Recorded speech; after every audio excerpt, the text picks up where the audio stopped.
बिस्मिल्लाहिर्रहमानिर्रहीम अल्लाहुम्मा सल्ली अला मुहम्मद व आले मुहम्मद। नाज़रीन अस्सलाम वालेकुम, मैं हूं इजाज़ हैदर जंजुआ और आपको सैर न्यूज़ HD चैनल की वसासत से ज़िला जंग की तहसील शोरकोट शहर में वाक़े पहाड़ नुमा मट्टी के टीले की सैर करवाने आया हूं। नाज़रीन, ये मैं इस वक्त जहां पे खड़ा हूं, ये मकामी ज़ुबान में इसको भिड़ कहा जाता है और ये तकरीबन 500 मीटर ऊंचा है इससे, जो शहर की ज़मीन है इससे। तो इस वक्त जहाँ पे मैं खड़ा हूँ, ये इस टीले की सबसे ऊंची जगह है। ये सामने इसके ऊपर एक दरबार है। इसके बारे में मुख्तलिफ़ रिवायात हैं कि ये कोई कहता है कि ये हज़रत मौला अली अलैहिस्सलाम के 18वें बेटे पीर ताज बिन अली की कब्र है। तारीख़ में ताज बिन अली मिलता नहीं है। जबकि दूसरी रिवायत है कि ये मोहम्मद बिन कासिम की फ़ौज के एक कमांडर थे। जब मोहम्मद बिन कासिम मुल्तान को फ़तह करते हुए इधर इस शोरकोट में आए तो यहाँ पर ये उनका कमांडर जो है बीमार हुआ, फौत हुआ और उसे इधर ही दफन कर दिया गया।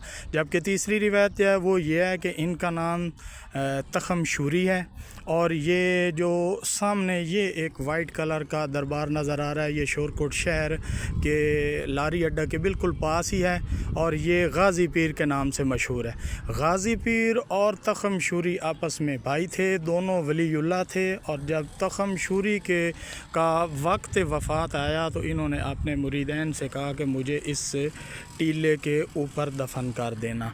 तो ये तो है इस दरबार के बारे में मुख्तलिफ़ 3 रिवायात पर मबनी हकीकत। तो नाज़रीन, ये एक और जगह आपको दिखाने लगा हूँ, जो कि ये सामने एक छोटा सा कमरा है, ये वाला। ये आज से चंद साल पहले पाक फ़िज़ाइया के इस्तेमाल में था। इसके साथ ही ये जो ऊपर वाली जगह है, इसके ऊपर एक रेडार लगा हुआ था जो हर वक्त घूमता रहता था।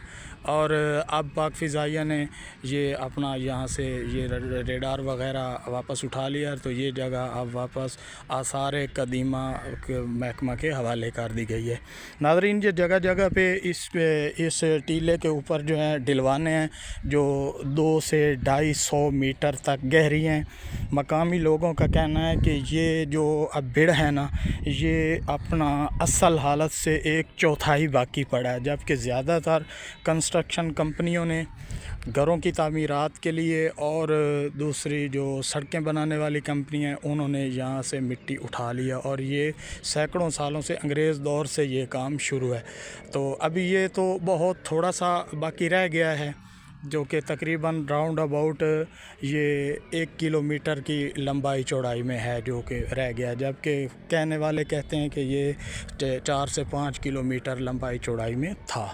तो चूँकि उस वक्त के हिंदुस्तान के हुक्मरान का दारुल हुकूमत था, तो साफ ज़ाहिर है कितनी डिपार्टमेंट उस वक्त होंगी और ये कितने फैलाव और लंबाई में होगा।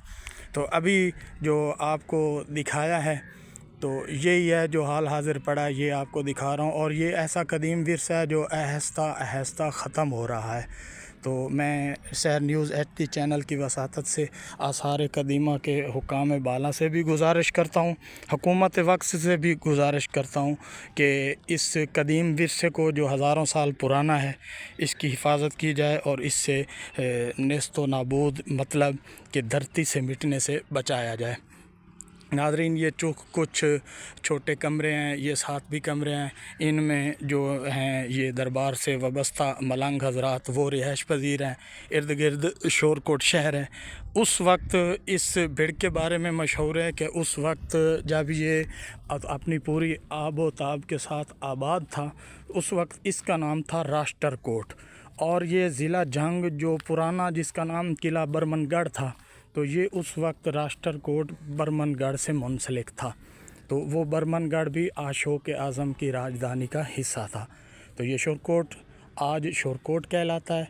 ये उसी राष्ट्रकोट का बिगड़ा हुआ लफ्ज़ है जो आज शोरकोट के नाम से मशहूर है।